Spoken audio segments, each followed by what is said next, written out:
AusLAMP means Australia, and LAMP, LAMP as in illumination. So it's about trying to illuminate the crust and the mantle down to about 200, 250 kilometres. We know that Australia is split from Antarctica, but we don't know some of the details of how Australia itself, as we see it today, has actually joined together, because a lot of it's covered. We're trying to base our research on sort of geological elements so that when we do our modelling, to start with, we can start to see how all things put together. We've got a permanent team of about 3 people, which is supplemented by up to 2 or 3 people per time, because obviously people have family commitments and things like that. We're the 3 main people in Adelaide University, and other people will come out at various times for part of training and also for education purposes, and also just to help us with the work. We've worked from the coast up to the Ambadell. Obviously, as we get close to the coast, a lot of that country is accessible by car, and it's very economical for us to go out in a couple of vehicles, carry the equipment, deploy the equipment on properties, obviously talking to the landowners beforehand and getting a permission. Firstly, thank you for letting me come on your country. It's a very nice country. We've been around lots of your area, around Warburton to the east, the west. What we're doing here today is we're going to put in one of those boxes on the ground that will pick up signal that's coming through the ground from very deep down, coming up, and it tells us about what the rock's like. We see the mountains over there, we see rock there, they go very deep down. The signal that's coming is actually sort of a current. It's from lightning strikes from, say, Darwin, Alice Springs, maybe Broome, maybe Indonesia. That lightning hits the ground and it goes deep into the ground, goes through the ground, and then comes up all around. And we just put the equipment at various spots to pick up that signal, and it tells us how conductive the rocks are. And in addition to these electric currents generated by lightning strikes, and actually more important to us for recording data from really deep in the earth, are recording electric currents generated by solar winds coming all the way from the sun and hitting the earth and creating small changes in the earth's magnetic field, which in turn create changes in the electrical currents deep in the earth. What we're doing is we're putting one of these every 50 kilometres. So 50 kilometres to east, 50 kilometres to north, south, all around this area here, and then into South Australia to the New South Wales border. We're doing that this year. We've already done the rest of South Australia and Victoria, and over the next 5 years, 10 years, we're going to do the whole of Australia, because we know that some areas are very significant for you, and we don't want to go into those sites. We want to go sites where you're happy for us to put some equipment. And then in 3 weeks' time, we'll come back and we'll pick the equipment up and we'll take the data back to the university. So is all okay? Paya? Yes, we understand. Paya? Yes.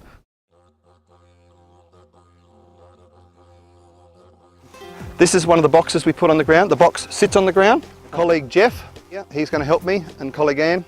Here is the box. The data gets recorded on here, and then the information comes through these 2 cables, through the cables, into the box here, and then we attach cables from here that come out into the box and out onto the ground. 1 foot on the tape. That's it, so it doesn't stretch. That's it. And you look south. That's it. And see when it moves, and tell him to go left or right. Tell him left. That way. Keep going. And he'll then go out 50 metres and he'll look at the numbers on the tape and he'll stop. You just have to keep him in the right line. Yep, that's good. Through the hole in the front there. And then plug it into there. There for 3 weeks. All the boxes we've been picked up, they've all been paya. What we do now is we put the cable in the trench, like this, like that. And then if you walk along, and you can just cover it over. We often cover the cable because touching it with our hands, there's always a bit of oil.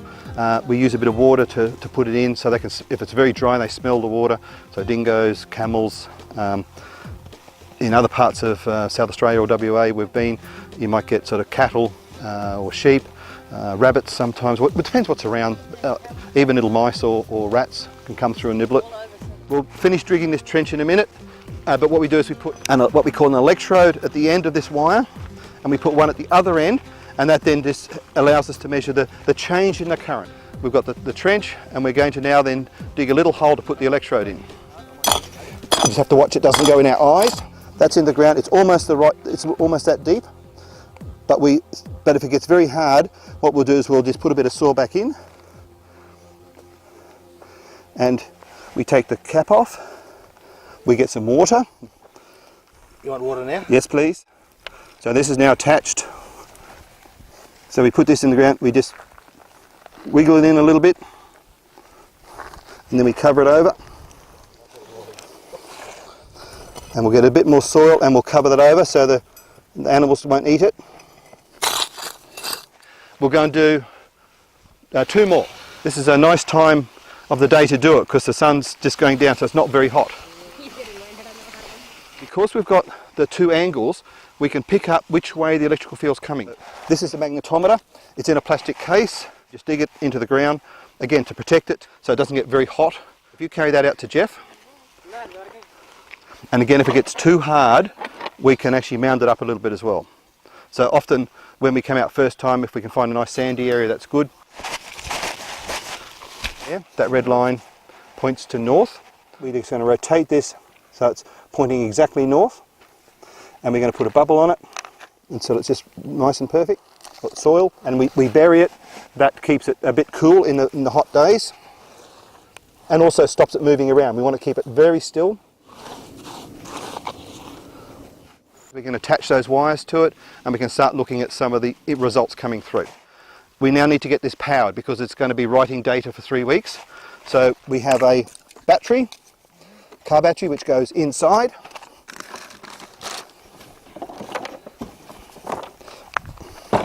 Inside the box, which we will attach to there in a second. And then we have a solar panel. So as the sun comes up, it will then keep the battery charged for 3 weeks, otherwise the battery will go flat. So this can stay here for 3 weeks or 3 months if we want to, and it will just keep recording the data. And gets attached up here, so the solar panel, the magnetometer, the 3 electrodes. We put a little bit of rubber around it to stop spiders and snakes getting in. We start the recorder, we check it's all okay, we close it up. Just put a couple of sticks here, just to stop camels perhaps coming in through here. Well, thank you very much for allowing us to do this and helping us put it in. It's really good. We've got 25 of these boxes and all spread out. Thank you.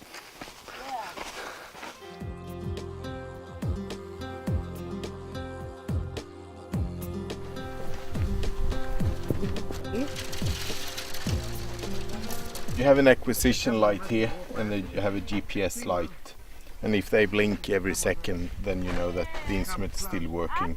And we have satellites, at least 3 satellites. So all is good. The box saying it's all good. It went all right. Look at this maybe more corrosion on that. Does it like rewrite out of the ground?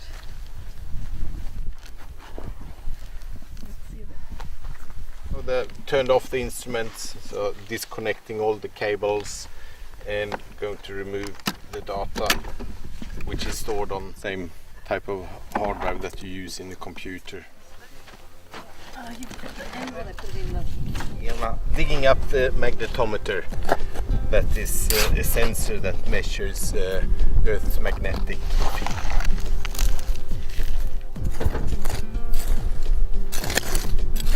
We would like to be back one day, so we better do the right thing.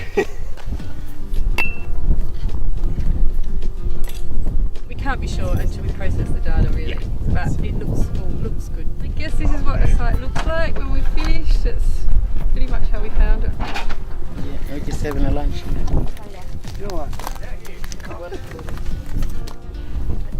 Never came on the first trip, I just came in there. They're learning a little bit. Yung pala. Yung pala jadi mana pala ada bakul itu kan atau kan ada kau pala. Ada yang kau lakukan itu angka kau na yarin kau tu angka kau jadi aku yarin. But as we're getting more into the remote areas, the number of roads are fewer and far between, and the time taken to go to any site is longer and obviously more dangerous because you can get flat tyres and get caught. So it becomes more economical to then start using helicopters. So we like to work with one or two vehicles, one being a four-wheel drive truck that carry a lot of the load because we have a lot of batteries and obviously fuel. That is sort of the backbone of the work. It goes along the tracks, deploying where we can along the tracks, and allows us to take traditional owners out as well. And then where the sites are more remote, we then use the helicopter to go out to those remote sites with one or two traditional owners, deploy those sites and then come back. So like a clover leaf off the main the route we're going.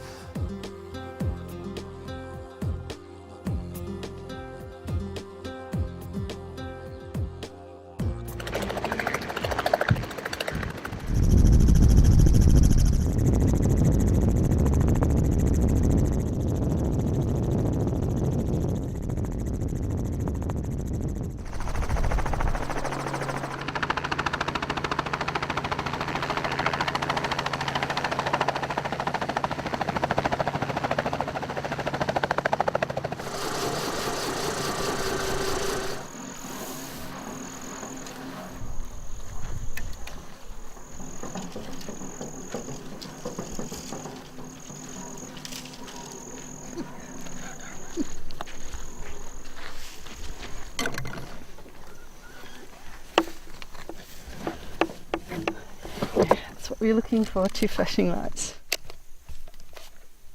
Yeah, you can put electrodes up. It's all good, everything's perfectly. Like that. Yeah. Perfect. Ngala ngayo ko tamo ko na mangora. Mama ko kamo ko ngora kapali ngora. Keswana pitang. Nako get make sure car get away from the sacred sites. Wala kidi tono ya testing manda. Ako lanta. Tawara ya marutan the chupa. Waya ton kulanta. Tawara waya ton kulanta. Ngalum ngana doriyam nabe. When we get to speak up, we vote. Better pulkan ni maratara. Where I'll put the better than the ni marungaranga. That ni maratna electricity tarpa mandawana. Tarpa mandawana. Cause underneath the ground electricity. Pala bangai pala na pitan purin betar pal mandang pitan. Ka ko tiba nga pulkan rungkan dana yapu ana lo rungkan dana purin para pitan electricity yapu ana yapu dara pulkan ana he with the hilsa nga ini marakat dan hotel kagana mandakat na wal kumono tarpa rungkan tarpa dalo wala porque mau ijani kanin tara mandawana pare na ke pita ngalo pada wanda anda na kolanda ana pita kolanda kuare na kutara taro chapa ko tara lo to na mandino para ko la to nang marangana mandino la to nina kada la to yora to ko da box mala ko box naranga yora to lo ya bin mala ko kade kitalo mala ko ranges ko anam narkal nga pilkira ngoro kotara pilanka pila kolonga. If you look through that, you can hold it and you'll see a line that you have to line up, and it's, can you see 200 degrees? Yes. That is where we'd have to put our electrode out, 50 metres. Just by having really accurate measurements when it comes to processing the data will lead to accurate data in the end.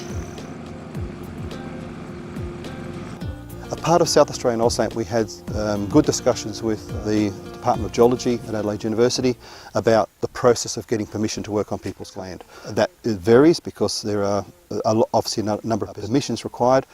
Adelaide University wants to ensure that we actually get all the right permissions and get the approvals from the various people. As we're up here in Nalangara lands, going out with traditional owners, everyone so far has been very happy with what we're doing, enjoying getting out into country. One of the things I'm finding very pleasing about what South Australia is doing here is we're actually starting in the centre part of Australia and working out to where the populated areas are. So it's often a reverse of how science is done. So we're getting to understand that the really core part of Australia, the central part of Australia, and then working out.